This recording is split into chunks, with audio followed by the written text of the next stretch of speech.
Assalamualaikum warahmatullahi wabarakatuh.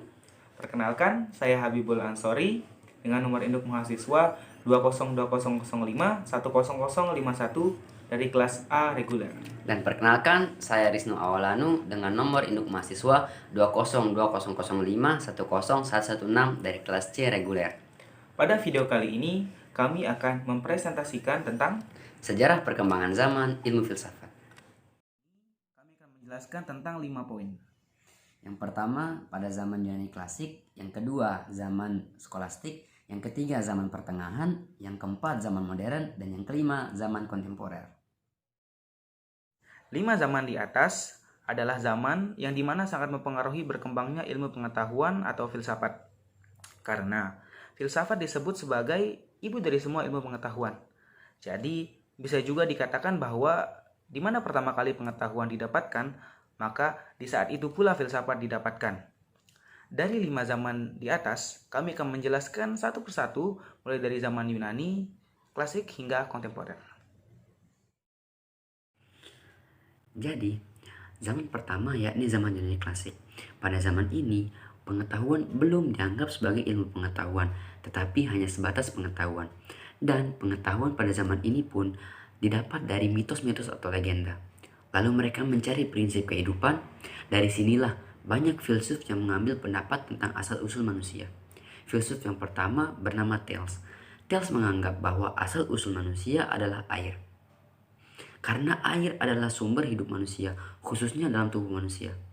Kemudian yang kedua adalah Anaximenes, yang menganggap asal-usul manusia adalah udara. Dikarenakan manusia sangat membutuhkan udara. Adapun Anaximenes mengungkapkan bahwa asal-usul manusia adalah apiron atau tak terhingga. Karena ia merasa bahwa sesuatu yang tidak terhingga adalah kekuatan. Dan filsuf yang terakhir yang mengemukakan tentang pendapat asal-usul manusia adalah Democritus, yang beranggapan bahwa asal-usul manusia adalah atom. Menurut dia, awal dari segalanya adalah hal yang terkecil. Maka dari itu dia menganggap bahwa manusia berasal dari atom. Zaman kedua dari perkembangan ilmu filsafat adalah skolastik. Pada zaman ini, tema sentralnya adalah mencoba merasionalkan pengetahuan dari zaman Yunani kuno. Jadi, pada zaman skolastik, semua pengetahuan dari zaman sebelumnya akan dirasionalkan, dan dari sinilah semua pengetahuan yang telah dirasionalkan dianggap menjadi ilmu pengetahuan. Dari zaman ini pula, terlahir filsuf-filsuf terkemuka seperti Socrates yang mengeluarkan sebuah pemikiran tentang dialektika atau tata cara dalam berbicara. Kemudian Plato yang mengeluarkan pemikiran tentang ide-ide, dan Aristoteles yang menyumbangkan pemikiran mengenai teori gerak atau sekarang yang disebut dengan ilmu fisika. Kemudian memasuki zaman yang ketiga yakni abad pertengahan. Zaman ini bisa juga dikatakan dengan zaman kelam filsafat yang disebabkan oleh otoritas gereja yang berkuasa pada saat itu. Jadi pada zaman ini ide-ide dari gereja lah yang sangat mendominasi, sehingga manusia di zaman ini benar-benar buta akan ilmu filsafat dan para filsuf tidak bisa mengembangkan ilmu filsafatnya.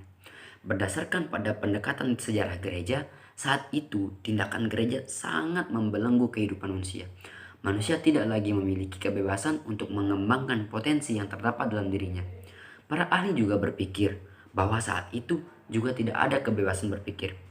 Apabila terdapat pemikiran-pemikiran yang bertentangan dengan agama ajaran gereja, siapapun orang yang mengemukakannya akan mendapatkan hukuman berat. Maka dari itu zaman ini disebut juga dengan zaman kelam filsafat. Zaman keempat, yakni zaman modern atau yang disebut juga dengan zaman Renaissance atau zaman pencerahan, yang mengembalikan hak berpikir manusia. Pada zaman ini, semua otoritas gereja sudah hilang, sehingga manusia tidak lagi kelam akan filsafat. Dan dari sini pula, semua ilmu-ilmu yang ditanamkan dari zaman sebelumnya dikembangkan, sehingga dari ilmu pengetahuan lama muncullah ilmu pengetahuan yang baru atau ilmu pengetahuan yang berdiri sendiri. Oke, kemudian zaman yang terakhir. Zaman yang terakhir yakni zaman kontemporer atau zaman yang dimana kita berada saat ini. Zaman ini dimulai pada akhir abad ke-19, ditandai dengan suatu proses profesionalisme disiplin keilmuan filsafat dan munculnya filsafat analitik dan filsafat kontinental, berserta perdebatan di antara kedua kubu filsafat ini. Filsafat analitik adalah filsafat yang pandangan utamanya adalah penolakan terhadap metafisika, karena bagi mereka metafisika tidak dapat dipertanggungjawabkan secara ilmiah. Sedangkan filsafat kontinental adalah aliran yang mempresentasikan keseluruhan tradisi filsafat yang telah ditinggalkan atau tidak diperhatikan oleh aliran filsafat analitik. Sekian video dari kami, semoga bermanfaat. Terima kasih sudah menonton. Wassalamualaikum warahmatullahi wabarakatuh.